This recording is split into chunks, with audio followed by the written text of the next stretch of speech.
এখন গ্রামে গ্রামে ছড়িয়ে পড়তেছে কবিরাজি, তান্ত্রিক, কবিরাজ, বান মারা, টোনা, এগুলা। যে করবে সেও মুশরিক, যে ওখানে গিয়ে ধন্না দেয় সেও মুশরিক।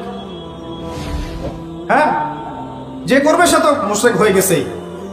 আর যে গিয়ে ধন্না দিচ্ছে যে আপনি আমাকে এগুলা থেকে বাঁচান, এবং সে জিনের সাহায্য নিয়ে বিভিন্নভাবে এই কাজগুলো করে দিচ্ছে, সমস্যা, ইমান কেটে গেল। কি করতে পারবেন? কোরআন এবং হাদিস থেকে চিকিৎসা করতে পারবেন।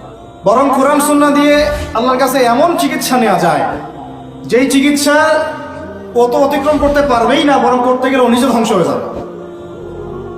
কোরআনের উপর যেতে পারবে? এগুলো দিন দিন বাড়তেছে। আমি আপনাদেরকে কিছু চিকিৎসা বলে দিই, এগুলো আমল করলেন ইনশাআল্লাহ আল্লাহ পাক আপনাদেরকে হেফাজত করবেন ইনশাআল্লাহ। 1 নাম্বার তো নামাজ তো অবশ্যই পড়বেন, পবিত্র থাকবেন ওযু অবস্থায়। 3 নাম্বার আয়াতুল কুরসি পড়বেন, আয়াতুল কুরসি। কোন সূরা আছে এটা? সূরা বাকারার 255 নম্বর আয়াত, আয়াতুল কুরসি। আর পড়বেন সূরা বাকারার শেষের 3 আয়াত, সূরা বাকারার শেষের 3 আয়াত। এর আগে সূরা ফাতিহা আছে।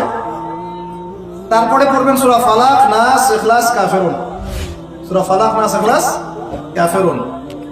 পড়বেন সূরা জিনের প্রথম 10 আয়াত। কোন সূরা? সূরা জিনের প্রথম 10 আয়াত। পারলে পুরা সূরা ইয়াসিন, সূরা ইয়াসিন। তারপর সূরা সফফাত এর প্রথম 10 আয়াত। এর সাথে সূরা কাহাফের প্রথম 10 আয়াত।